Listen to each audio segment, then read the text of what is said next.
bivana n'uburemerezi bw'inyishu yawe. Nimwaguma muri jewe please, amajambo yanje akaguma muri mwebwe egala, musabe icyo mugomba cyose kizobabera ko. Ukeneye umwana, ukeneye kubaka, ukeneye kwishugwa ejo nk'aya mango, mu kwezi gukurikira nk'aya mango, mu mwaka uza nk'aya mango, ibyo bigiye kumenyekana kandi bose bazokumenya uriwe.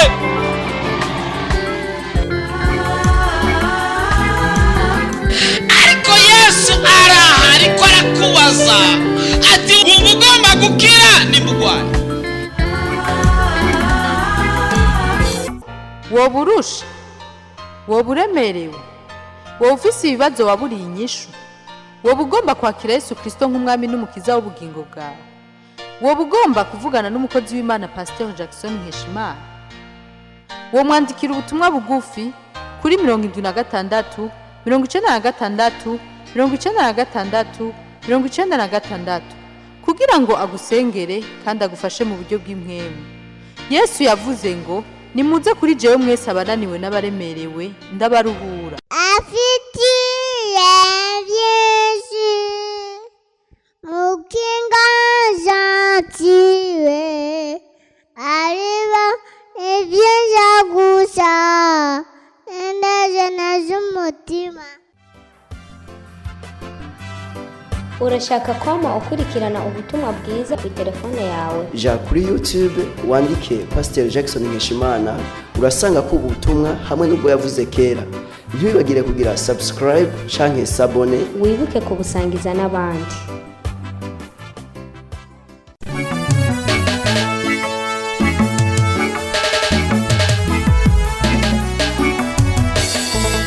Tumaze iminsi turiko turiga ibijanye n'ivyumba indwi vy'amasengesho. Tunamaliza masiku tuko tunajifundisha kuhusu vyumba 7 vya maombi. Tumaze kwiga bingahe? Tumeshajifundisha vyumba vingapi? Bitano. Ni vitano. Icyumba cha mbere ni icahe? Chumba cha kwanza ni cha wapi? Ukwezwa, kutakaswa. Icyumba cha kabiri twize ni ikihe? Chumba cha pili tumejifundisha ni cha wapi? Guharira, kusamehe. Icyumba cha gatatu twize ni ikihe? Chumba cha tatu tumejifundisha ni cha wapi? Guhimbaza no gutazira. Icyumba cha kane twize ni ikihe? Chumba cha nne ni cha wapi? Gusaba ingomezi. Icyumba cha gatanu twize ni ikihe? Chumba cha tano tumejifundisha ni cha wapi? Gukangamira imiyaga mibi, kukemea pepo. Mumvugo umaze gusaba imbabazi, ukishaomba msamaha, ukezwa, unatakaswa, ugaharira, unasamehe. Haleluya. Amen. Ugahimbaza no gutazira, unatukuza na kuabudu, ugasaba ingomezi, unaomba nguvu, maze ugakangamira abadayimoni, alafu unakemea mapepo. Abasigaye ko wereka Imana umutwaro wawe. Panabaki Mungu muoneshe mahitaji yako. Uyu munsi tuza kwiga kwereka Imana umutwaro. Leo tutajifundisha kumuonesha Mungu. Haleluya. Amina. Haleluya. Amina. Kandi kuruko kumwereka umutwaro, tena kwa kumuonesha Mungu mahitaji hayo, tugasenga mu mpwemu, tunaomba katika roho. Gusenga kuri kubiri kuri gutatu, kuomba kuko tofauti sana. Kuri kune kuri gutanu, kuko malaine tano. Abasenga mu mubiri, kuna wale wanaomba katika mwili, hari n'abasenga mu mpwemu, na wale wanaomba katika roho. Haleluya. Amen. Haleluya. Amina. Mugabo Imana ikatubwira ko, lakini Mungu anatuambia kwamba ibyo dukeneye byose, yale ambayo tunahitaji yote, tubimenyeshe Imana, tumjulishe Mungu mu gusenga, kwa kuomba. Dusomya Filipi 4:6. Wa Filipi 4:6 havuga ngo nimugire icyo mwiganyira, ariko muri byose ivyo mugomba bimenyeshwe Imana mu gusenga no mu kwinginga, bifatanije no gukenguruka. Imana ihabwe icubahiro. Amina. Uyu murongo hari umunsi tuzosubira kuwiga. Uyu mustari kuna siku tutausoma. Ariko nyemera tugarukire ngaha mu gusenga. Lakini nataka turudilie hapa kwa kuomba. Nao twokongera ko no kwinginga. Hata tukiongezea na kusimu. Ariko kandi no gusenga. Pia tena ni kuomba. Ngo nimukiganyire. Eti msijililie. Wabuze impuzu ntiwiganyire. Kama umekosa manguo usijililie. Baguhemukiye ntiwiganyire. Kama wamekusaliti usijililie. bakwibye ntiwiganyire Kama wamekuiba ariko usijililie. ibyo ukeneye Najua yale ambayo ibyo unataka. ukeneye Yale unahitaji. ubimenyesha Imana Umjulishe mu Mungu buryo bwo gusenga. katika aina ya maombi. Mbega wosenga gute? Je, utaomba aina gani? Yakobo yavuze ngo Yakobo amesema ngo ntimuhabwa kubera mudasenga, hamupei kwa sababu ngo hamuombi. kandi iyo musenze Na musengana. tena wakati mnapoomba mnaomba. Bisaba ko dusenga Inaomba tuombe, ariko dusenga ibihwanye n'ivy'Imana lakini igomba. tuombe sawa sawa na mapenzi ya Mungu. Tugusenga ibyo ari byo Si byose kuomba chochote ariko tunajisikia, usenge ibihwanye n'ivy'Imana lakini igomba. uombe sawa sawa na mapenzi ya Dusomye Mungu. icyete cya mbere cya Yohana Yohana waraka wa kwanza wa igice Yohana cya gatanu sura ya ku murongo wa 5 14. mstari wa Icyete 14. cya mbere cya Yohana Waraka wa kwanza wa igice cya Yohana gatanu sura ya ku 5 murongo wa 14 mstari wa avuga 14. ngo kandi ubu nibwo bushizi bw'ubwoba dufise kuri yo, nuko iyo dusabye ikintu cyose gihwanye n'ibyo igomba itwumva. Amen. Itwumva ari uko dusabye ibihwanye n'ibyo igomba. Anatusikia wakati tumeomba sawa sawa na mapenzi yake. Sinzi ko mwumvise umuntu yafashe amafungo y'iminsi 40 Sijui kama umesikia mtu amekamata mafungo ya siku ariko 40. asaba Imana asengera shetani ngo akizwe. Yuko naomba Mungu anamwombea shetani eti aokoke. Yaciye afira muri ayo mafungo. Alikufia kwenye kifungo Bamutoye yari hicho. ikiziga. Wamempata amekuwa maiti. Jeune ya 40 jours.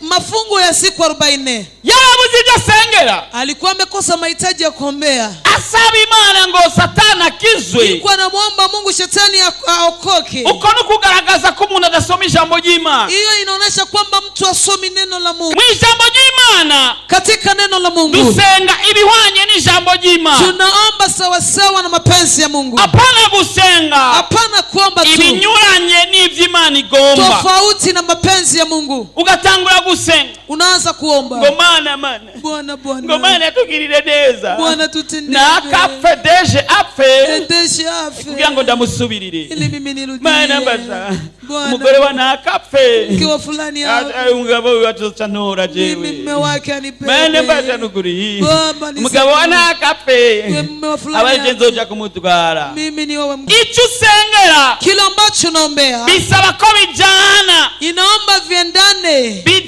n'ubugombe bw'Imana. viendane na mapenzi ya Mungu. Ubugombe bw'Imana nabwo uzobumenya gute? Mapenzi ya Mungu utayaonaje? Mu gusoma ijambo ry'Imana Katika kusoma neno la no Mungu kumva ijambo ry'Imana na kusikia neno la ni Mungu. uzoshobora kumenya ivy'Imana igomba. Ndipo utasikia mapenzi ya Mungu. Na yahandi Na bila hivyo urashaka gusanga uriko urasengera ibitajanye. unaweza kuta unaombea mambo tofauti. Haleluya. Amina. Haleluya. Amina. Urashaka gusanga uriko urasengera ibitajanye. Unakuta kunaombea vitu ambavyo haviendi sawa sawa na Ugasenga mapenzi Imana ya Mungu. ikumviriza. Unaomba Mungu anasikiliza. Ikavuga ati mu bugombe bwanje ibi ntibirimwo. Anasema katika mapenzi yangu haya Mu bugombe hayamo. bwanje ibi ntibirimwo. Katika mapenzi yangu haya hayamo. Mana fasha. Bwana nisaidie. Mana fasha. Bwana nisaidie. Kaja kanuze ndakibe. Kale kakitu nikaibe. Ndakibe ndakajane. Nikaibe nikapeleke. Ivyo ntibijanye n'ubugombe bw'Imana. Hivyo viendane na mapenzi ya Mungu. Ariko igihe cyose uzogomba gusenga, Lakini wakati utataka uzobanza kuomba, wiyumvire. waanza kwanza uwaze. Kabiri Mara mbili. wiyumvire ati mbega iki ngira nsengere, Ujiwaze kitu nataka niombe. mbega kirajanye n'ubugombe bw'Imana. Je, kiko sawa sawa na mapenzi ya Mungu?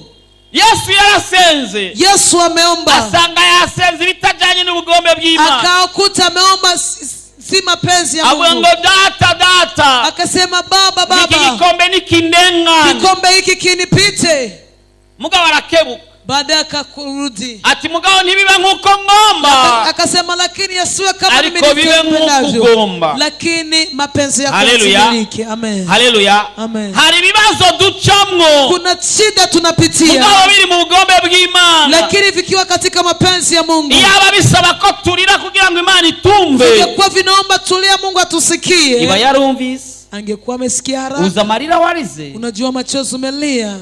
Mbe uribuka wa munsi uri kurarira uri hafi y'igitanda cyawe? Unakumbuka ile siku kunalia kwa karibu ya kitanda chako? Uribuka wa munsi? Unakumbuka ile siku? Uribuka na wa munsi? Unakumbuka na ile siku? Iyaba ingekuwa twishurwa tunajibiwa bivanye nuko kutokeana twakomye induru nyinshi, tumepiga kalala nyingi. ndugu yangu, Eh, twarazikomye nyinshi. Tumepiga kelele sana. ariko ntacahindutse. Lakini hakuna kitu Ariko kimebadilika. injira mu murongo w'Imana, Lakini ingia katika singa ya Mungu. winjire muri rezo, Ingia mu rezo ya Mungu. winjire mu rutonde, Ingia katika connection ya Mungu. urabe ingene bihinduka mu buzima Uone bwawe. gisi vitabadilika maisha. Haleluya. Amen. Kandi igihe dusenga Tena wakati tunaomba, bisaba ko dusenga mu mpwemu. inaomba tuombe kiroho. Hari usenga mu mubiri, Kuna mtu anaomba kimwili. hari usenga Kuna ibisanzwe, mwingine anaomba kawaida. ukamenga ni kasuku, Utafikiri ni kasuku. ugasubiramo ibyo wumvise abandi basenga. Unarudi hapo ndani yale ambao umesikia wengine warumvise wanaomba. n'akasenga hibongoza, Umesikia mwenzako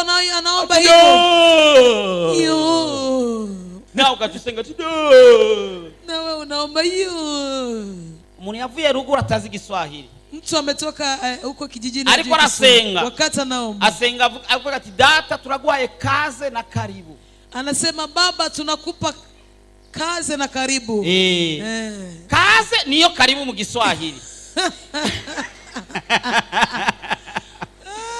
Sasa nawe Na wewe usanzuzi niko urazi ko kaze ariyo karibu, unajua kwamba kaze ndio karibu. mugabo bikagucanga kubera wamufatira ingene abandi basenga nawe ukagomba gusenga kwa kundi nyine. Vinakuchanga kwa sababu unasikia gisi wengine wanaomba nawe ugasenga ati data na unasema Baba turaguhaye kaze tunakupa kazi na karibu, tunakupa na na karibu bienvenue, na karibu na bienvenue, welcome. na welcome. data ndaguhaye kaze na karibu. Baba nakupa kazi na karibu. Nanje ngumva ati ndumvise ingene basenga, Na mimi nasikia gisi wanaomba. nanje ndazi karibu niyo kaze, Na mimi najua karibu nanje ndio kazi. ngasenga ngo data ndaguhaye kaze na Na karibu. mimi nasema Baba nakupa kazi na karibu. Imana ikavuga ati wese uyu muntu arazi ibyo ariko aravuga, Mungu anasema huyu anajua vile arazi ko kaze ariyo karibu. anajua kama kazi ndio karibu. Haleluya. Amina. Gusa umuntu we yiviriye ruguru ntazi karibu ibyo ari byo, Lakini mtu ametoka kijijini hajui karibu ni nini. ntazi karibu ibyo ari byo, Hajui kama ni azi karibu. ngo Ni. karibu na kandi kantu kahatari karengeye kaze. Anajua kama karibu ni kakubwa kuliko kazi. Sasa bisaba ko mu gusenga Inaomba katika kipindi cha maombi. ube wewe, Uwe wewe. ntusenge nka naka, Usiombe kama mtu fulani. ntubikore nka naka, Usitumike kama mtu kuko fulani. ntabwo uri naka. Maana wewe si fulani. Usenga uswasama Yesu, Ukiomba unapiga kelele uwo Yesu. ni wewe. Huyo ni wewe. Nuzohengera ubonye naka na wasenga ngo Yesu Yesu Yesu Yesu, nawe ukacutangura niko basenga neza Yesu Yesu Yesu, ujya niwe. Yeye ni yule. Haleluya. Amina. Usenge mu mwemu. Uombe kiroho. Dusomye Yuda, Tukisoma kitabu cha ni Yuda. gitabo kimwe cyonyene, Ni kitabu kimoja tu. umurongo wa 20, Mstari wa ni 20. gitabo gikurikirana ibyahishuwe Yohana. Karibu na ufunuo wa Yohana. Ariko mweho bakundwa mwiyubake ku kwizera kwanyu kwera cyane, musengere muri mwemu yera. Amen. Ntibisaba gusenga bisanzwe, Haviombi kuomba kawaida. bisaba gusenga winjiye muri connection ya mwemu yera. Naomba kuomba ukiwa katika mtandao na Roho Mtakatifu. Apana uri kurasenga Hapana ukunaomba na telefone ugumuraba, na simu unatizama. usenga bya vrai. Kama unaomba vya Ugomba kweli, kwinjira muri connection nayo, unataka kuingia katika connection ya kweli, aga telefone urazimya. simu zima kwanza. Bantu b'Imana, telefone irageragezanya. Watu wa Mungu, simu inajaribiana. Ibaze bagira bakwirukane mu nzu Jiwaze unataka kufukuza munyumba kubera wabuze amahera 200,000. kwa kumekosa 200,000. Uri kurasenga Wakati unaomba, ukacubona apere y'umuntu yaragufitiye 400,000, unaona apele ya mtu alikuwa na deni yako la kandi yari 400,000. yakubwiye ati kumunsi kanaka niyo nzoyakuriha. Na yeye amekwambia siku fulani nitakulipa. Urabandanya usenga cyangwa urahagarika ukabanza kwitaba telefone? Utaendelea unaomba ama utaacha uitike kwanza simu? Ubanza kwitaba telefone. Unaanza kuitika simu. Malheureusement ukacusanga agwamagaye bati allo, Unakuta amekuita eti allo, ya mahera yawe nayo naronse, pesa yako sikupati, ahubwo nyongera ibindi 100 ndabe ingene no bali bigenze. niongeze laki nyingine moja. Uru telefone uruta hasi n'ishavu, Simu natupa chini kwa na ya simu. masengesho horo yagejeje bicawe kukura Na ile mu maombi mali kunafikisha Uongo inasimamia. kweli. Kweli.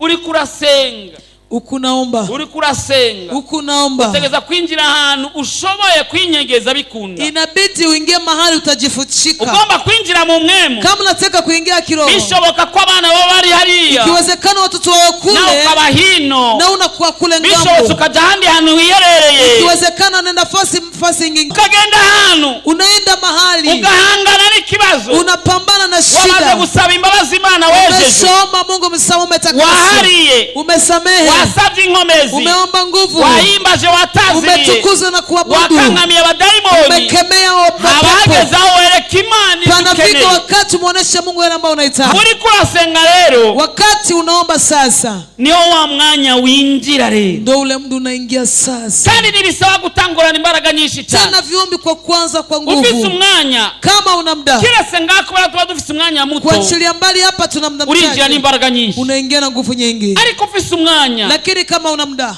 tangura bukebuke anza pole pole bukebuke pole pole bukebuke pole pole Baba niko hapa maana ndi hano Baba ninakuja maana ndaje ninakuonesha Baba ndakweretse mimi ni yule yule jewe ni wao ambayo ulikuwa umeahidi wao ndi na wasezerano tumeahidiana Baba kandi twarasezerana kwamba leo kuno ndio munsi siku ile yuko ari umunsi ambayo nitakuja Baba. nzakuza imbere yawe. Leo nimekuja sasa, uyu munsi naje niko Papa. mbele zako Ndi hano Baba. maana Mimi mtu je umuntu ambaye umuntu unaanza tu mdogo mdogo tu ugatangura hivi. bukebuke mdogo mdogo bukebuke pole pole bukebuke haujali lolote unakwenda pole pole ugenda bukebuke utajikuta lisaa limoja lote ugenda limekwisha kwisanga isaa yose yaheze utajikuta masaa mawili ugenda yamekwisha kwisanga masaa abiri utajikuta masaa yaheze manne uza yamekwisha kwisanga masaa ane yaheze yani unaingia ukijira unasahau kwamba uko duniani ukibagirwa kuri mwisi kama mate itatoka itajijali yenyewe nimba amate kama kamasi itatoka namba ibiseri Shauri yako. bivayo birimenya wewe usijali wewe nurabe pole pole tu bukebuke pole pole tu bukebuke ndiposa utajikuta umwanya uza kuyisanga unaanza kuongea kwa lugha utanguye kuvuga mu ndimi nshya utajikuta unaanza ongea kwa uza lugha kwisanga utanguye kuvuga mu sababu ndimi neno nshya la Mungu linatuambia kubera ijambo ry'Imana ritubwira kwamba miujiza ambayo itakayotendeka au alama zitakazoonekana kwa waaminio ati ibitangaza bizokoreka cyangwa ibimenyetso bizobonekana kubizera itakuwa ni kukemea pepo bizoba ari ugutaramuza abadayimoni pia na kuomba kwa lugha kandi no gusenga mu ndimi nshya Mariko 16:17 Marko 16:17 kandi ibimenyetso bizokwama biboneka kubizera nibi bazosenda abadayimoni mu izina ryanje bazovuga indimi nshya amen kama hujasema kwa lugha nimba utaravuga mu ndimi nshya nimba utaravuga mu ndimi nshya kama ukenena kwa lugha mpya kandi ibimenyetso bizokwama biboneka kubizera nibi bazosenda abadayimoni mu izina ryanje bazovuga mu ndimi nshya amen mu ndimi nshya katika lugha mpya ntuzigenera hujiwazi urasenga unaomba ukinjira unaingia unaingia ukibagira aho uri unasahau mahali ulipo ukiyabagiza iyo uri unasahau mahali ulipo ukinjira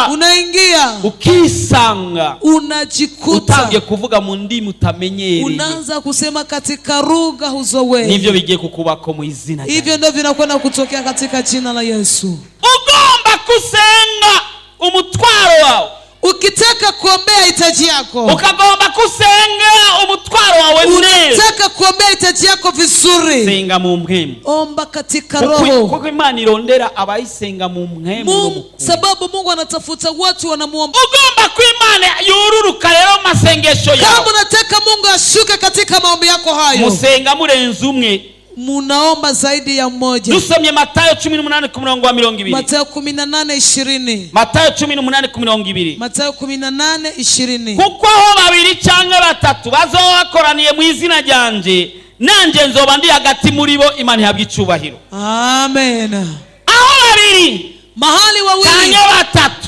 ama watatu bazobakoraniye watakuwa wamekusanyika baraba sinema wanatizama sinema filamu basekura wanatwanga barima wanalima bahwata wanaparua ariko ariko ngo babiri cyangwa batatu bazokoreye mu izina ryanjye, wawili ama watatu mali watakusanyika katika jina langu, ngo nanje nzoba ndi hagati muri eti bo. na mimi nitakuwa kati ya hao. Mukoranye muri babiri cyangwa batatu, Mkikusanyika mmekuwa wawili ama Yesu zaidi, acaza hagati Yesu anakuja kandi ibikorwa bigakoreka. tena kazi na Gusenga rero, kuomba sasa, usaba Imana unaomba Mungu ko ikwishura ku mitwaro yawe, kwamba kujibu katika mahitaji yako. bisaba gusenga uri mu mwema. Inaomba kuomba ukiwa ndani ya kiroho. Musenze murenze umwe, Mkiomba zaidi ya umoja, ni neza kurusha. hapo ni vizuri kuliko. Apana umugabo gusenga ukwiwe, Hapana mume kuomba umugore kivyake gusenga ukwiwe. na mke kuomba kivyake. Apana umwana gusenga ukwiwe, Hapana mtoto kuomba na kivyake nyina ukwiwe. na mamake Mugabo kivyake. muri hamwe, Lakini mkikaa na kwa Yesu jumla, aza hagati muri na mwe. Yesu anashuka na keti ndani yenu. Hamutangura gusenga, Alafu uanze kuomba. usenge uri mu mwemu. Uombe ukiwa ndani ya kiroho. Usenga mu mwemu, Tunaomba kiroho. mbega niki? Je, kuomba kiroho ni Ni nini? kugara ibindi byose birijya no hino. Ni kufunga makoneksio zote ambazo ziko Haleluya. pembeni. Ugahangana n'icyo urimo, Wewe unapambana na kila ambacho ugatangura ya majambo yayandi unaanza na ile yo maneno guhimbaza, ya kutukuza, yo gutazira, ya kuabudu, bya bindi twiga na vile byose, vingine vyote bya vyumba tunasoma, bitanu vile byose, vyumba vitano hamugashika ku vyote. cyumba cya gatandatu, Alafu unafikia kwenye ukereka chumba cha Imana sita. icyo ugomba, Unamwonyesha Mungu kila ihwanye kitu. n'ubugombe bw'Imana. Sawa, kama ni mapenzi ya Mungu, Inyishu iraza. jibu inakuja. Uyu munsi turaza gusenga mu mpemu no Leo mu kuri. tutakwenda kuomba katika roho na kweli. Amena. Amina. Ya masengesho wahora usenga, Yale maombi ulikuwa unaomba, wifashe mu mufuko, unajikamata kwenye mfuko, yahagarike, simamisha, usenge mu mwemu. uombe katika kiroho. Haleluya. Amen. Muri ida twasomye ko dusaba gusenga mu mwemu. Tumesoma kwamba inaomba kuomba kiroho. Erega Zaburi ya 50 ku murongo wa 15, Ya Zaburi ya 50 15 15 ivuga ngo uzunyambaze ku munsi w'amagorwa nzogukiza nawe uzomesha icyubahiro. Haleluya. Amen. Tugira tuyambaze, Tunataka tumuite Mungu. tugira tumuhamagara. Tunataka tumuite Mungu. Nimegundua uzuri wa Yesu, nimegundua utamu wake. Uburebure bw'ingorane yawe bungana n'uburemerezi bw'inyishu yawe. Nimwaguma muri jewe, please, amajambo yanje akaguma muri mwebwe, egala musabe icyo mugomba cyose kizobabera ko. Ukeneye umwana, ukeneye kubaka, ukeneye kwishugwa ejo nk'aya mango, mu kwezi gukurikira nk'aya mango, mu mwaka uza nk'aya mango, ibyawe bigiye kumenyekana kandi bose bazokumenya uriwe.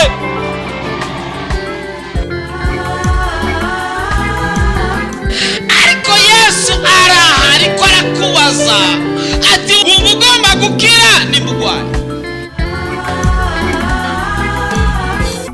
woba urusha, woba uremerewe, woba ufise ibibazo waburiye inyishu, woba ugomba kwakira Yesu Kristo nk'umwami n'umukiza w'ubugingo bwawe, woba ugomba kuvugana n'umukozi w'Imana Pasteur Jackson Nkeshimana, wo mwandikira ubutumwa bugufi kuri 76 96 96 96 kugira ngo agusengere kandi agufashe mu buryo bw'impwemu.